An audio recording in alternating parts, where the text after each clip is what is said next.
ਕਿ ਭਾਜਪਾ ਦੇ ਬਾਰੇ ਇਹ ਗੱਲਾਂ ਸੁਣਨ ਦੇ ਵਿੱਚ ਆ ਰਹੀਆਂ ਨੇ ਕਿ ਇਹ ਸੰਵਿਧਾਨ ਬਦਲਣ ਜਾ ਰਹੀ ਹੈ ਜਾਂ ਬਦਲ ਰਹੀ ਹੈ। ਕੀ ਬਦਲਿਆ ਸੰਵਿਧਾਨ ਦੇ ਵਿੱਚ ਤੇ ਸਵਾਲ ਵੱਡਾ ਇਹ ਹੈ ਕਿ ਵਾਕਈ ਭਾਜਪਾ ਸੰਵਿਧਾਨ ਬਦਲ ਰਹੀ ਹੈ? ਪ੍ਰਵੀਨ ਜੀ, ਪਿਛਲੇ ਲੰਮੇ ਸਮੇਂ ਤੋਂ ਸਿਲੇਬਸ ਦੀਆਂ ਕਿਤਾਬਾਂ, ਜਵਾਕਾਂ ਦੇ ਪੜ੍ਹਨ ਵਾਲੀਆਂ ਕਿਤਾਬਾਂ, ਸਾਡੀ ਧਾਰਮਿਕ ਗ੍ਰੰਥ, ਕਿਤਾਬਾਂ, ਲਿਖਤਾਂ, ਉਹਨਾਂ ਦੇ ਅਰਥ ਉਹ ਬਦਲਣ ਦੀਆਂ ਚਰਚਾਵਾਂ ਮੀਡੀਆ ਰਾਹੀਂ, ਖਬਰਾਂ ਰਾਹੀਂ, ਸਮਾਜਿਕ ਚਿੰਤਕਾਂ ਰਾਹੀਂ ਸਮੇਂ-ਸਮੇਂ ਸਾਹਮਣੇ ਆਉਂਦੀਆਂ ਰਹੀਆਂ। ਮਤਲਬ ਕਈ ਲਿਖਤਾਂ ਲਾਂਭੇ ਕਰ ਦਿੱਤੀਆਂ ਗਈਆਂ, ਕਈ ਕਿਤਾਬਾਂ ਦੇ ਵਿੱਚੋਂ ਪੰਨੇ ਹਟਾ ਦਿੱਤੇ ਗਏ, ਕਿ ਦੀ ਰੂਪ ਰੰਗ ਬਦਲਦੀ, ਜਾਂ ਆਪਣੇ ਵਾਲਿਆਂ ਨੂੰ ਕਈਆਂ ਨੂੰ ਚਹੇਤਿਆਂ ਨੂੰ ਸ਼ਾਮਲ ਕਰ ਲਿਆ ਗਿਆ। ਸੋ ਇਹ ਸਮੇਂ ਦੀਆਂ ਸਰਕਾਰਾਂ ਇਹੋ ਜਿਹਾ ਧੱਕਾ ਕਰਦੀਆਂ ਆਈਆਂ ਨੇ। ਇਹ ਵਰਤਾਰਾ ਆਪਣਿਆਂ ਨੂੰ ਪੇਸ਼ ਕਰਨਾ ਤੇ ਸੱਚ ਨੂੰ ਲੁਕੋ ਕੇ ਆਪਣੇ ਝੂਠ ਨੂੰ ਵੀ ਸੱਚ ਬਣਾਉਣਾ ਇੱਕ ਕਵਾਇਦ ਰਹੀ ਆ। ਪਰ ਇਹ ਸਭ ਦੇ ਬਾਵਜੂਦ ਵੀ ਇਹ ਮੰਨਿਆ ਜਾਂਦਾ ਰਿਹਾ ਕਿ ਸੰਵਿਧਾਨ ਨਾਲ ਕਦੇ ਕੋਈ ਛੇੜਖਾਨੀ ਨਹੀਂ ਕਰੇਗਾ।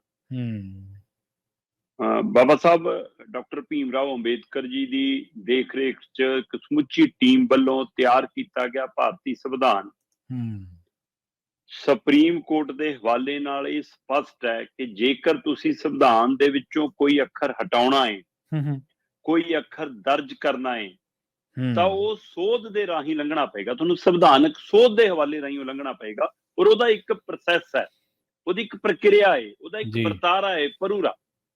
ਸੋ ਤੁਹਾਨੂੰ ਉਸ ਵਰਤਾਰੇ ਚੋਂ ਲੰਘਣਾ ਪਏਗਾ, ਚਾਹੇ ਉਹ ਸਰਕਾਰ ਦੇ ਕੈਬਨਿਟ ਚੋਂ, ਲੋਕ ਸਭਾ, ਰਾਜ ਸਭਾ, ਰਾਸ਼ਟਰਪਤੀ, ਉੱਥੇ ਤੱਕ ਉਹ ਜਾਣਾ ਪੈਂਦਾ। ਪਰ ਹੁਣ ਕਿਹਾ ਜਾ ਰਿਹਾ ਹੈ ਕਿ ਭਾਰਤੀ ਸੰਵਿਧਾਨ ਚੋਂ ਨਰਿੰਦਰ ਮੋਦੀ ਦੀ ਅਗਵਾਈ ਵਾਲੀ ਸਰਕਾਰ ਨੇ ਚੁੱਪ-ਚਾਪ ਹੀ ਧਰਮ ਨਿਰਪੱਖ ਸ਼ਬਦ ਖਤਮ ਕਰਤਾ। ਠੀਕ ਹੈ।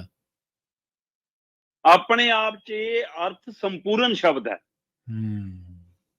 ਕਿ ਜੇ ਸੰਵਿਧਾਨ ਦੇ ਵਿੱਚ ਧਰਮ ਨਿਰਪੱਖ ਸ਼ਬਦ ਹੈਗਾ ਤਾਂ ਇਹਦਾ ਮਤਲਬ ਕਿ ਭਾਰਤ ਇੱਕ ਧਰਮ ਨਿਰਪੱਖ ਮੁਲਕ ਹੈ। ਇੱਥੇ ਹਰੇਕ ਨੂੰ ਆਪਣੇ ਧਰਮ ਅਨੁਸਾਰ, ਆਪਣੀ ਧਾਰਮਿਕ ਕਦਰਾਂ ਕੀਮਤਾਂ ਅਨੁਸਾਰ, ਧਾਰਮਿਕ ਮਾਨਤਾਵਾਂ ਅਨੁਸਾਰ ਚੱਲਣ ਦਾ ਹੱਕ ਹੈ, ਪਰ ਉਹ ਸੰਵਿਧਾਨ ਨੂੰ ਮੰਨੇਗਾ।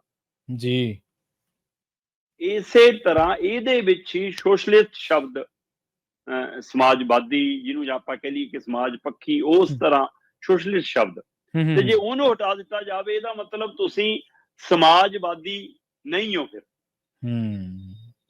ਫਿਰ ਤੁਸੀਂ ਸਮਾਜ ਨੂੰ ਨਾਲ ਲੈ ਕੇ ਤੁਰਨ ਵਾਲੀ ਕਵਾਇਦ ਤੋਂ ਲਾਂਭੇ ਹੋ ਰਹੇ ਹੋ। ਤੁਸੀਂ ਸੰਵਿਧਾਨ ਚੋਂ ਜਿਹੜੇ ਸ਼ਬਦ ਹਟਾ ਰਹੇ ਹੋ, ਇਹ ਨਾ ਮੇਰੇ ਕਿਹਾ ਲਿਖੇ ਗਏ, ਨਾ ਮੇਰੇ ਕਿਹਾ ਹਟਾਏ ਗਏ।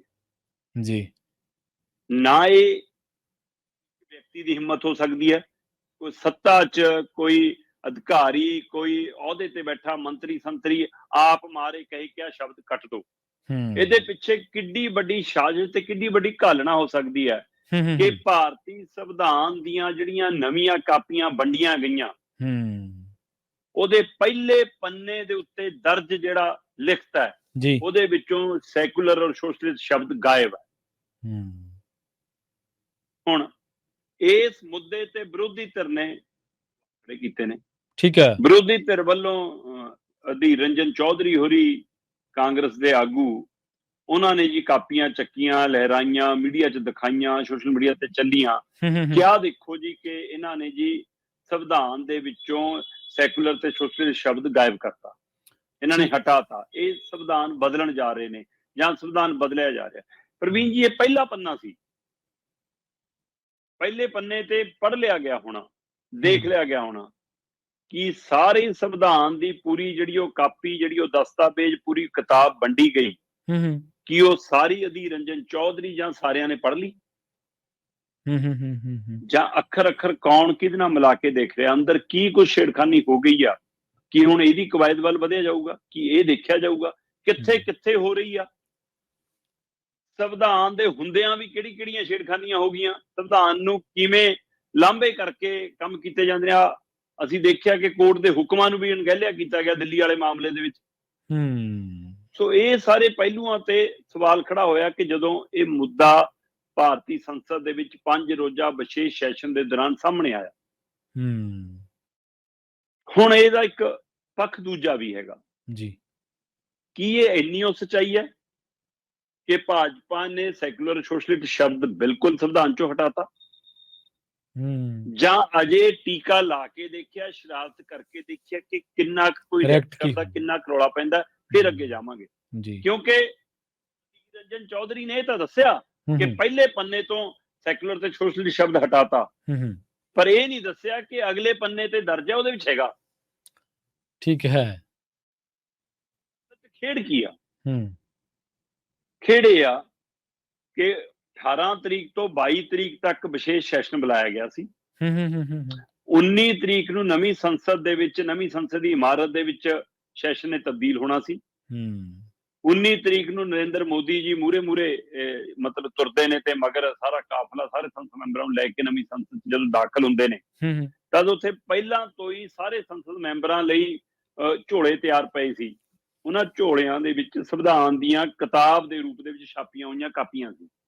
ਠੀਕ ਹੈ। ਹਰ ਸੰਸਦ ਮੈਂਬਰ ਨੂੰ ਇੱਕ ਝੋਲਾ, ਮਤਲਬ ਸੰਵਿਧਾਨ ਦੀ ਉਹ ਕਾਪੀ ਦਾ ਪੂਰਾ ਇੱਕ ਕਿਤਾਬ ਰੂਪੀ ਖਰੜਾ ਉਹ ਭੇਟ ਕੀਤਾ ਗਿਆ ਜੀ। ਉਹ ਪੂਰਾ ਛਪੀ ਹੋਈ ਕਿਤਾਬ ਭੇਟ ਕੀਤੀ ਗਈ। ਉਸ ਕਿਤਾਬ ਦੇ ਵਿੱਚ ਪਹਿਲੇ ਪੰਨੇ ਤੇ ਜਿਹੜਾ ਸੰਵਿਧਾਨ ਦਾ ਸ਼ੁਰੂਆਤ ਹੈ ਉਹਦੇ ਵਿੱਚ ਸੈਕੂਲਰ ਸੋਸ਼ਲਿਸਟ ਸ਼ਬਦ ਨਹੀਂ ਹੈਗਾ। ਠੀਕ ਹੈ। ਪਰ ਉਹੀ ਅਗਲੇ ਪੰਨੇ ਤੇ ਦਰਜ ਹੈਗਾ। ਕੀ ਹੈ?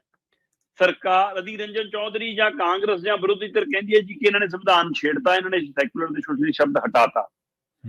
ਭਾਜਪਾ ਤੇ ਆਗੂ ਕਹਿੰਦੇ ਨੇ ਕਿ ਕਾਂਗਰਸ ਝੂਠ ਬੋਲਦੀ ਹੈ ਜੀ, ਇਹ ਸ਼ਬਦ ਤਾਂ ਮੂਲ ਸੰਵਿਧਾਨ ਦੇ ਵਿੱਚ ਹੈ ਹੀ ਨਹੀਂ ਸੀ,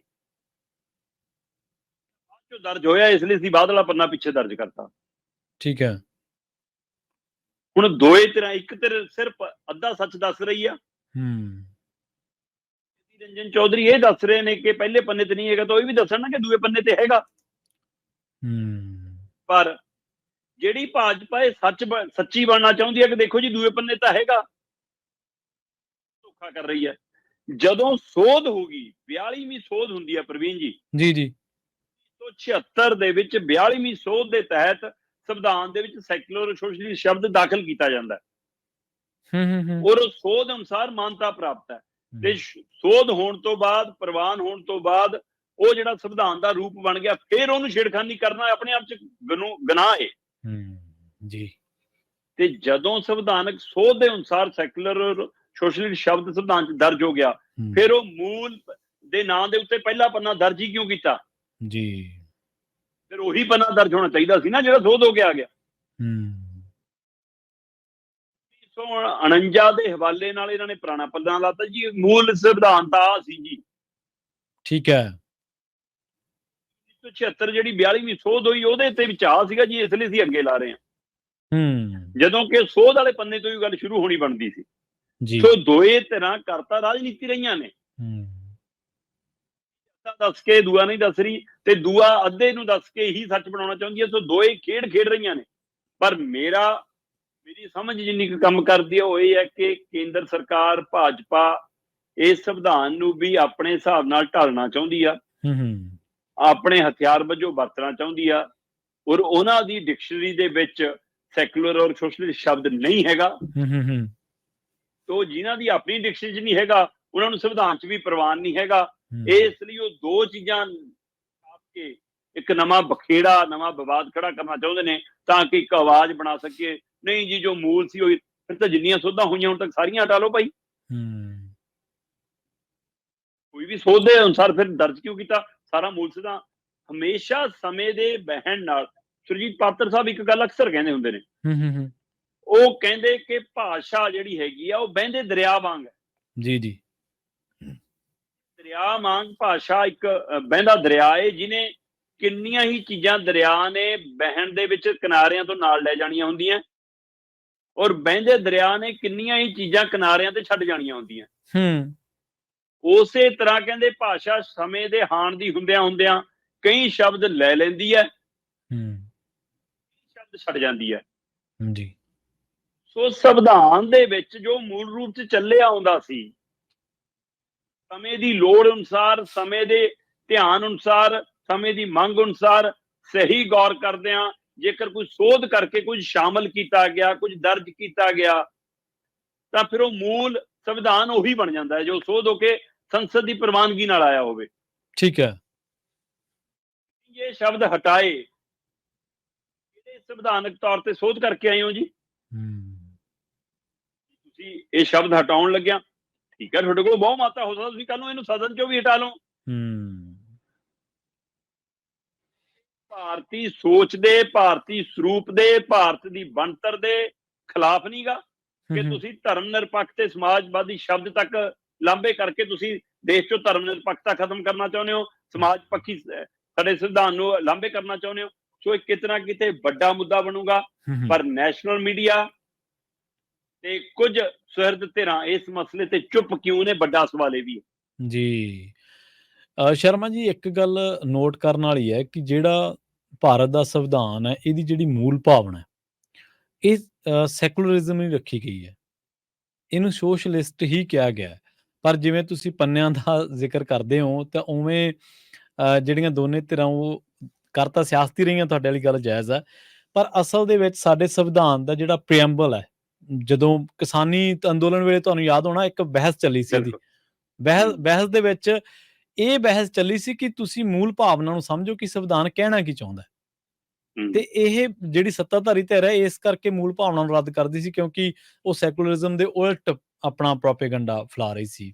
ਉਹ ਮਤਲਬ ਖਾਲਿਸਤਾਨੀ ਦੱਸ ਰਹੇ ਸੀ, ਉਹ ਇਹ ਦੱਸ ਰਹੇ ਸੀ, ਇਸ ਤਰ੍ਹਾਂ ਦੇ ਟੈਗਿੰਗ ਉਹ ਲਾ ਰਹੀ ਸੀ। ਤਾਂ ਕਰਕੇ ਉਦੋਂ ਸੰਵਿਧਾਨ ਦੇ ਤੁਹਾਨੂੰ ਯਾਦ ਹੋਣਾ ਇੱਕ ਵਾਰੀ ਪੇਜ ਤੋਂ ਜਿਹੜਾ ਕਿਸਾਨੀ ਦਾ ਪੇਜ ਸੀਗਾ ਉਹਦੇ ਤੋਂ ਲਾਈਵ ਹੋਏ ਸੀਗੇ ਕੁਛ ਆਗੂ ਵੀ ਸੀਗੇ ਤੇ ਕੁਛ ਐਕਸਪਰਟ ਸੀਗੇ। ਉਹਨਾਂ ਨੇ ਫਿਰ ਇਸ ਮਾਮਲੇ ਤੇ ਜਿਹੜਾ ਇਹ ਧੁੰਦੂਕਾਰਾ ਛਾਇਆ ਹੋਇਆ ਸੀ, ਵਾਹਵਾ ਉਹ ਕਾਫੀ ਹੱਦ ਤੱਕ ਦੂਰ ਕੀਤਾ ਸੀ। ਉਹ ਇੱਕ ਸੁਣਨ ਵਾਲੀ ਚੀਜ਼ ਸੀਗੀ।